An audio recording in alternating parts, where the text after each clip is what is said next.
Halo semuanya, pernah lihat sosok Viking dengan jubah tebal, jenggot panjang, dan helm bertanduk besar di kepalanya?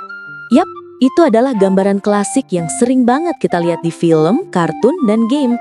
Tapi, tahukah kamu kalau helm bertanduk itu sebenarnya tidak pernah dipakai oleh bangsa Viking? Yap, kamu nggak salah dengar. Gambaran itu ternyata hanyalah hasil imajinasi para seniman abad ke-19 Masehi, bukan fakta sejarah sama sekali. Jadi, bagaimana bisa mitos ini terbentuk dan dipercaya oleh jutaan orang di seluruh dunia selama ratusan tahun? Yuk, kita bahas bareng-bareng. 1. Siapa sebenarnya bangsa Viking?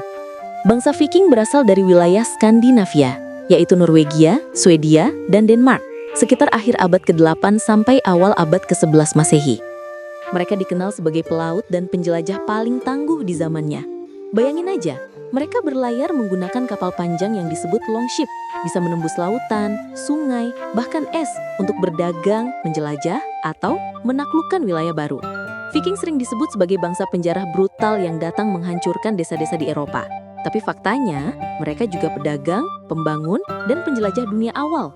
Mereka berdagang dengan bangsa Arab, mendirikan koloni di Islandia, sampai tiba di benua Amerika Utara, ratusan tahun sebelum Christopher Columbus lahir.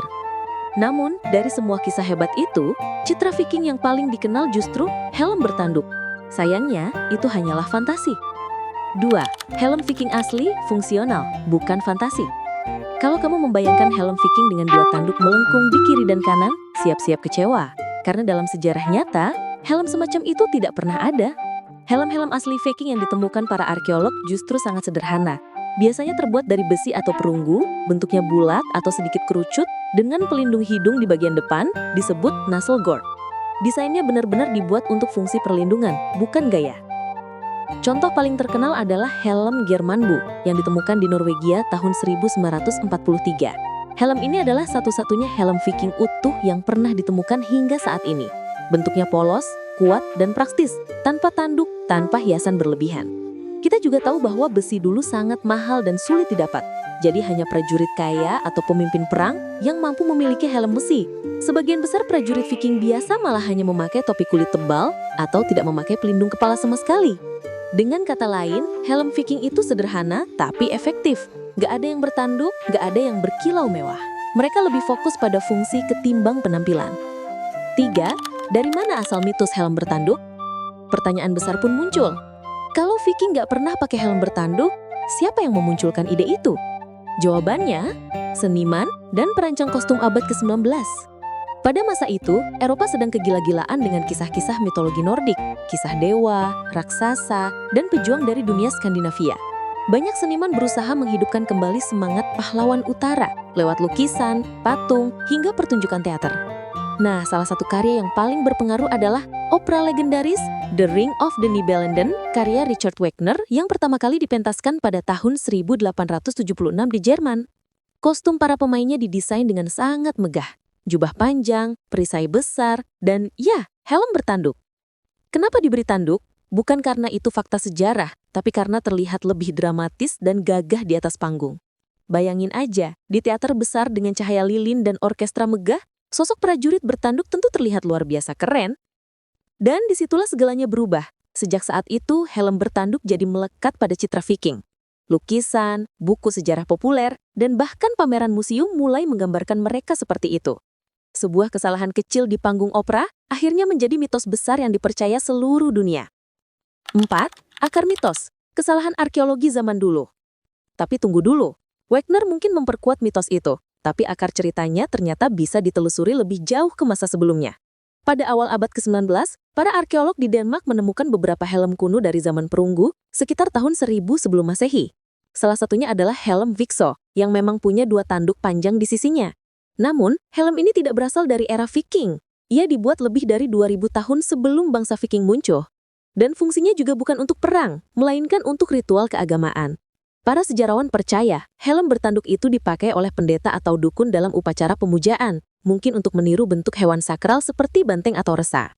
Masalahnya, pengetahuan arkeologi pada abad ke-19 belum secanggih sekarang. Banyak orang waktu itu salah menafsirkan temuan tersebut sebagai helm perang bangsa Nordik kuno. Dan dari situlah imajinasi seniman pun makin liar. Gabungkan kesalahan arkeologi ini dengan pengaruh Wagner, dan jadilah mitos Viking bertanduk yang sulit dihapus. 5. Viking dalam kebudayaan populer. Begitu masuk ke dunia seni dan hiburan, citra ini tak bisa dihentikan lagi. Viking bertanduk muncul di mana-mana, dari film, kartun, sampai logo tim sepak bola. Kamu pasti pernah lihat di film klasik The Vikings tahun 1958 atau How to Train Your Dragon, komik Asterix dan kartun Hagar the Horrible. Bahkan di logo klub sepak bola Minnesota Vikings di Amerika. Helm bertanduk telah merubah dari kesalahan sejarah menjadi ikon kebudayaan. Bagi banyak orang, tanduk di kepala itu bukan lagi simbol salah, tapi lambang kekuatan, keberanian, dan kebrutalan khas Viking. Dan lucunya, banyak orang yang tahu itu cuma mitos, tapi tetap menyukainya. Karena, siapa yang bisa menolak tampilan Viking dengan helm bertanduk besar yang gagah itu? Jadi, apa yang bisa kita pelajari? Kisah tentang helm bertanduk Viking bukan cuma soal sejarah yang keliru, tapi juga tentang bagaimana kebudayaan populer bisa membentuk persepsi dunia. Sebuah kesalahan kecil dalam seni bisa hidup ratusan tahun, bahkan lebih kuat dari fakta aslinya. Dan itu juga menunjukkan satu hal, manusia suka dengan cerita yang menarik meskipun tidak sepenuhnya benar. Mitos, legenda, dan simbol seperti ini membantu kita memahami bagaimana masa lalu dibentuk oleh imajinasi masa kini. Kadang sesuatu yang tidak nyata bisa terasa lebih hidup daripada kebenarannya sendiri.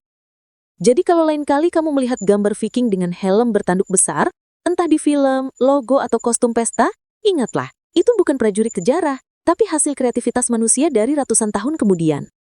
Bangsa Viking asli jauh lebih sederhana, tapi juga jauh lebih hebat dari sekedar mitos bertanduk. Mereka bukan hanya penakluk, tapi juga pelaut pemberani yang meninggalkan jejak di 3 benua. Mitos boleh menarik, tapi fakta jauh lebih menakjubkan. Kalau kamu suka dengan penjelasan sejarah menarik seperti ini, jangan lupa klik like, subscribe, dan nyalakan loncengnya, biar nggak ketinggalan fakta-fakta keren berikutnya. Sampai jumpa di video selanjutnya. Dadah!